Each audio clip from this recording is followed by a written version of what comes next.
Students become semester 1 financial accounting 2 जनवरी 2024 का आपका जो लेटेस्ट क्वेश्चन पेपर है, हम बात करते हैं उसके एमसीक्यू की। आपके जो एमसीक्यू हैं मैं आपको सॉल्व करवा देती हूँ ताकि आपको आइडिया आ जाए कि आपने किस तरह से आंसर लिखे हैं। थोड़े कैलकुलेटिव एमसीक्यू है, थोड़े थ्योरेटिकल है। Let's see, 10 MCQ, 10 marks. Amount of discount on bill is debited to which account in the books of consignor? Consignment account. The consignor consigned goods worth rupees 1 lakh to the consignee and paid expense of 8,000. Consignee paid 2,000 for clearing charges. ये non-recurring expense है तो वो add हो जाएंगे. What will be the value of closing stock if 80% of the goods are sold? 80% goods sold कर दिए यानी 20% will be your closing stock. यहाँ पीछे ही मैंने शायद कर दिया, या दो तरीके से इसको कर सकते हैं। 1 लाख प्लस 10,000 आपके कंसाइनर के एक्सपेंस, सो 1,10,000 आपने जिसे कहते हैं कि 10,000 जो मैंने ऐड किए हैं वो दोनों के मिला के ही ऐड कर दिए। यस, 8,000 प्लस 2,000, क्योंकि यहाँ पे स्टेप बाय स्टेप करने का कोई मतलब नहीं होता है। एमसीक्यू है, फटाफट सॉल्व कर देना होता है। 88 जो है दैट इज 80% सोल्ड हो गया यानी 22,000 that is your value of closing stock. इसको ऐसे भी कर सकते हैं 20,000 एंड 2,000। कैसे? 1 लाख का 20% 20,000 और 10,000 एक्सपेंस का 20% 2,000 यानी कि 22,000 आपका क्लोजिंग स्टॉक। तो in both the way you will get your answer 22,000 B. Consignee sold goods worth rupees 20,000 on credit to Mr. X at his own and also sold goods worth rupees 30,000 to Mr. Y on the recommendation and responsibility of consignor. मैंने आपको sum solve करवाया इस तरह के। 20,000 X को बेचता है credit पे, 30,000 Y को बेचता है कंसाइनर के रिकमेंडेशन से। डेल क्रेडिट कमीशन दिया जाता है। If only 80% amount is received from mister X and Y यानी 20% बैड डेप्ट है, लेकिन जो डेल क्रेडिट कमीशन दिया जाता है उस वजह से मिस्टर एक्स का जो भी बैड डेप्ट है वो कैलकुलेट नहीं करा जाएगा और उसकी एंट्री भी नहीं होगी। लेकिन 20% मिस्टर वाई जिसको हमने रिकमेंडेशन से बेचा था कंसाइनर की, उसका 20% का बैड डेप्ट डेफिनेटली लिखा जाएगा। तो 30,000 का 20% 6,000 आपको कंसाइनर के बुक्स में एंट्री करनी पड़ेगी, क्योंकि अगर आप रिकमेंडेड सेल करते हैं तो उस पर डेल क्रेडिट कमीशन का कोई इफेक्ट पड़ता नहीं है। If the opening balance of petty cash is 700 and closing balance is rupees 500, petty cash sent to the branch 1,200, then what will be the sundry expense? देखो मैंने कैसे फटाफट सॉल्व कर दिया इसको। जो भी आपका पेटी कैश होता है उसमें सिर्फ 4 एंट्री होती है, ओपनिंग, क्लोजिंग, एक्सपेंस एंड पेटी कैश सेंट। एक्सपेंस आपका जाएगा P&L में, ठीक है।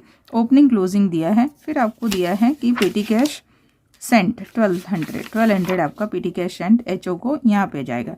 ये 1,400 आपका balance, 1,900 is the total. As again I am telling you this is MCQ of having only 1 marks, तो आपको इसकी वर्किंग नोट दिखाने की कोई ज़रूरत नहीं पड़ती है।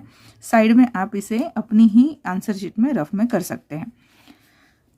So answer is 1,400। Head office sends goods to branch by adding 33 1/3% profit on cost price and the percentage of profit on invoice price comes to 25%. Branch account में टेबल दिया है कुछ 81 80 page I, if I am not wrong. उस table में आपको इस तरह से परसेंटेज कॉस्ट पे इतना तो आईपी पे कितना, आईपी पे इतना, कॉस्ट पे कितना मिल जाएगा directly. Which account is prepare by branch to find out credit sales debtors account, 2 बार आया शायद। अब debenture of 50,000 are received against work done in joint venture business which are taken over by one partner for rupees 40,000। Debenture 50,000 के हैं। अब ये जो है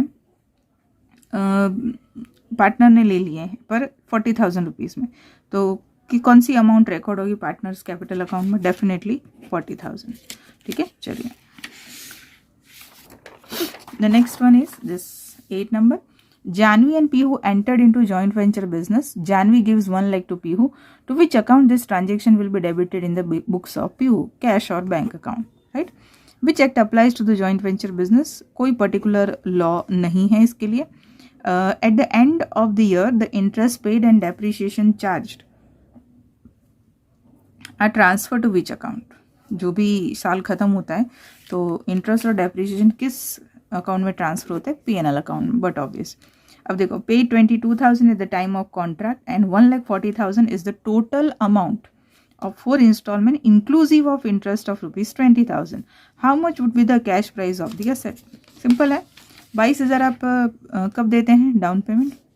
1,48,000 टोटल अमाउंट है जिसके अंदर इंटरेस्ट 20,000 है, इंटरेस्ट नहीं लेना है, तो 1,28,000 होगा, 1,28,000 plus 22,000, so your answer is 1,50,000। कहीं किया होगा मैंने रफ में, ये रहा।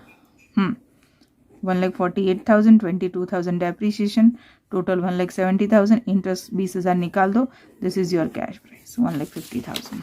ठीक है। According to hire purchase agreement, payment is to be made in 3 equal annual installment of rupees 25,000 each. 3 equal installment 25,000 के, और present value of annuity of rupees 1 for 3 years at the rate of 5% is 2.72325, यानी 25,000 into 2.72325, इसका multiplication करोगे you will gate 68,081। But remember student, अगर यहाँ पर cash price दी है तो आपको इसके अंदर कैश प्राइस ऐड करेंगे, then you will get the अगर डाउन पेमेंट दी है तो आप इसके अंदर डाउन पेमेंट ऐड करेंगे and then you will get the cash price. But because here they haven't give you any down payment and said that कि payment जो है 3 इक्वल एनुअल इंस्टॉलमेंट में कंप्लीट हो जाती, जो 25,000 की, और 3 साल का present value of annuity for 3 years दिया हुआ है। सो 25,000 इंटू 2.72325 करेंगे, you will get this answer. And if down payment is given, you have to add down payment into this, तो आपको फिर कैश प्राइस मिलेगी। That's all. I think again 10 MCQ इसमें से निकालना बहुत आसान है, कुछ इतना टफ नहीं है, बट डेफिनेटली बहुत ज़्यादा, जिसे हम बोलते हैं एकदम आसान भी नहीं है, बट गुड, थोड़ा सा स्टैंडर्ड मेंटेन रहे हर चीज़ में, बहुत ज़रूरी होता है। ठीक है। आई होप आपके 10 MCQ सही होंगे, क्योंकि हमने जो पढ़ा है उस हिसाब से तो सब कुछ 10 मार्क्स तो आपके आराम से इसमें से आ ही जाएंगे। ओके फ्रेंड, तो फिर हम लोग आगे पढ़ेंगे बीकॉम सेमेस्टर 2। जीयू को पहले अपना सिलेबस डिसाइड करने दीजिए, क्या क्या बुक्स आ रही है, कैसी आ रही है, उसके बाद हम करते हैं। अगर आपको आइडिया है थोड़ा बहुत तो पुराने वीडियोस हैं, but better just wait for BCom sem 2 the proper syllabus. Okay, चलिए फिर मिलते हैं नेक्स्ट वीडियो में। Till then everyone, bye bye.